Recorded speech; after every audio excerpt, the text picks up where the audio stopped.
Hello বন্ধুরা, kitchen blogs ইন্ডিয়াতে সবাইকে স্বাগতম। আজকের রেসিপি আলুর দম, যা বাঙালির অতি প্রিয়। আলুর দম বানানোর জন্য নিয়ে নিয়েছি সেদ্ধ করে রাখা আলু, আদা পেঁয়াজ রসুন পেস্ট, টক দই, কাঁচা লঙ্কা কুচি, ধনেপাতা, টমেটো পেস্ট, পেঁয়াজ কুচি। আলুর দমের জন্য প্রথমে একটা মশলা তৈরি করে নিচ্ছি। প্রথমে দিয়ে দিচ্ছি গোটা ধনে, এটাকে হালকা করে নেড়ে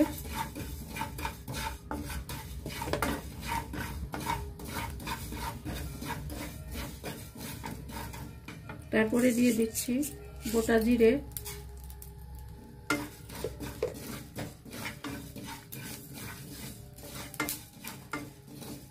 দিয়ে দিচ্ছি গোটা গরম মশলা,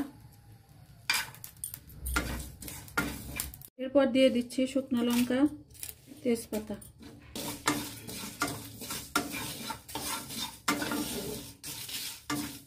মশলাটা থেকে যখন স্মেল বের হবে তখন নামিয়ে ঠান্ডা করে গুঁড়ো করে নেব। দম বানানোর জন্য আলুগুলো প্রথমে ভেজে নিব। তার জন্য কড়াইতে দিয়ে দিচ্ছি সাদা তেল।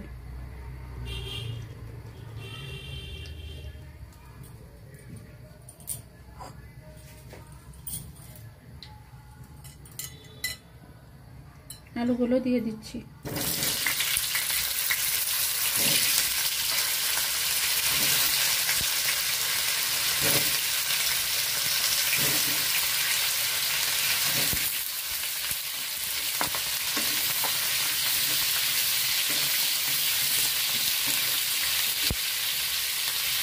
দিয়ে দিচ্ছি পরিমাণ মতো লবণ আর পরিমাণ মতো হলুদ।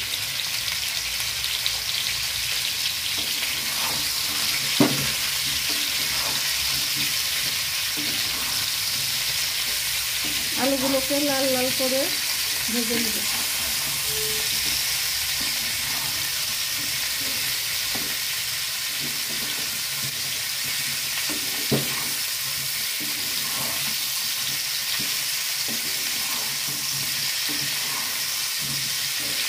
আলুগুলো ভাজা হয়ে গেছে, এখন উঠিয়ে নেব।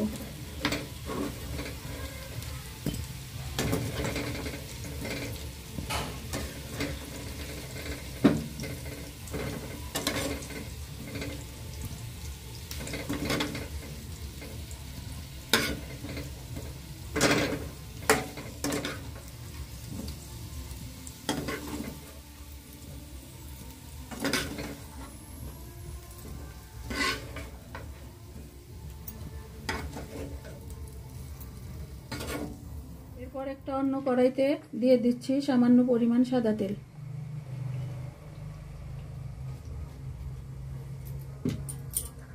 তেলটা গরম হলে দিয়ে দিচ্ছি কেটে রাখা পেঁয়াজ।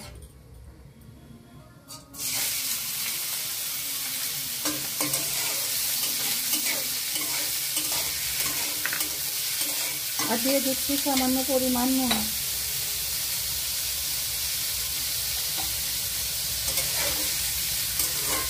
পেঁয়াজটাকে ব্রাউন কালার করে ভেজে নেব।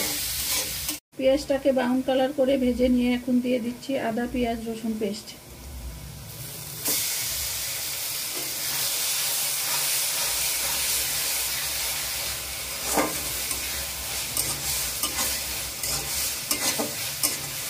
যতক্ষণ পেঁয়াজ আদা রসুন কাঁচা গন্ধটা না যাচ্ছে ততক্ষণ ভেজে নেব।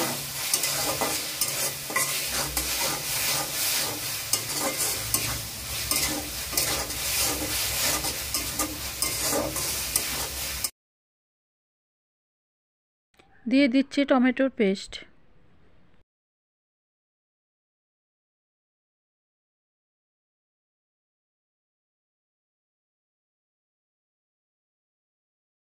আর দিয়ে দিচ্ছি ফেটানো টক দই।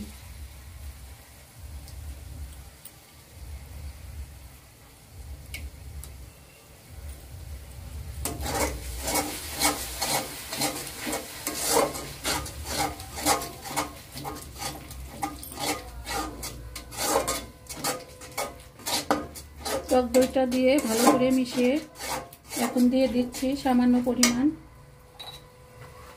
রঙের জন্য কাশ্মীরি লঙ্কার গুঁড়ো। আর দিয়ে দিচ্ছি লঙ্কার গুঁড়ো।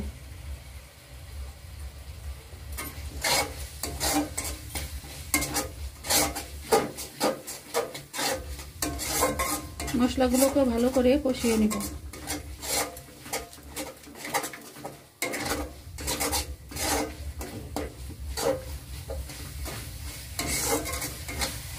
মশলাটাকে ভালো করে কষিয়ে নিয়ে ভেজে রাখা আলুগুলো দিয়ে দিচ্ছি।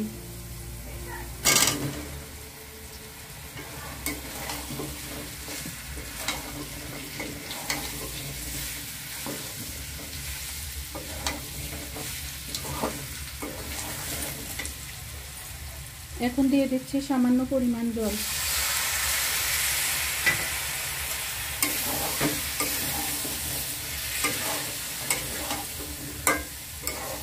এভাবে আলুগুলোকে দিয়ে 5 মিনিট কষিয়ে নিব।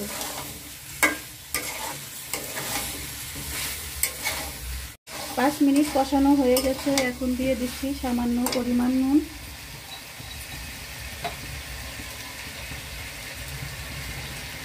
আর যে মশলাটা করে রেখেছিলাম সেই মশলাটা।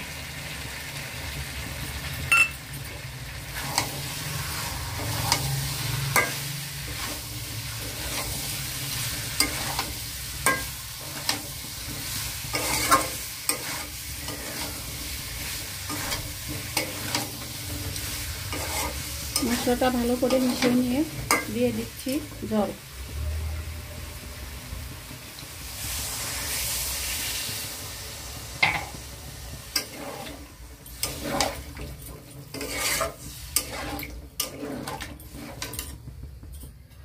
আর একটু জল দিয়ে দিচ্ছি।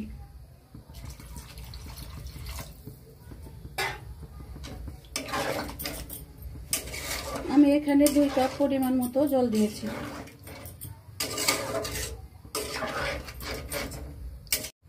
এখন দিয়ে দিচ্ছি কেটে রাখা কাঁচা লঙ্কা।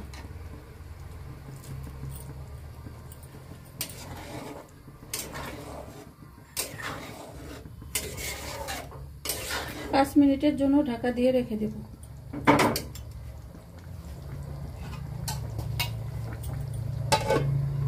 মিনিট হয়ে গেছে। এখন ঢাকনাটা উঠিয়ে নিচ্ছি।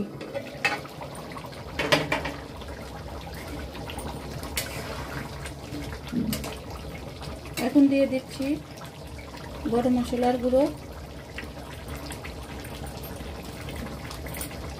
সামান্য পরিমাণ ঘি, আর দিয়ে দিচ্ছি কাস্তুরি মেথি।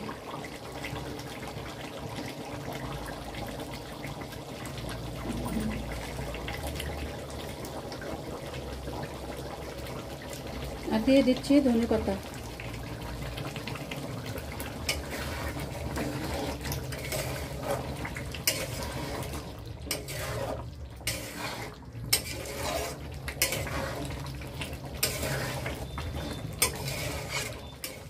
আলুর দম হয়ে গেছে। এখন নামিয়ে পরিবেশন করে নিব। আলুর দম আমি লুচির সাথে পরিবেশন করেছি। আপনারা চাইলে রুটি বা পরোটার সঙ্গে পরিবেশন করতে পারেন। আর কি বানাবো কমেন্ট করে জানাতে পারেন। আর রেসিপিটি ভালো লাগলে লাইক, শেয়ার, সাবস্ক্রাইব, কমেন্ট করতে ভুলবেন না।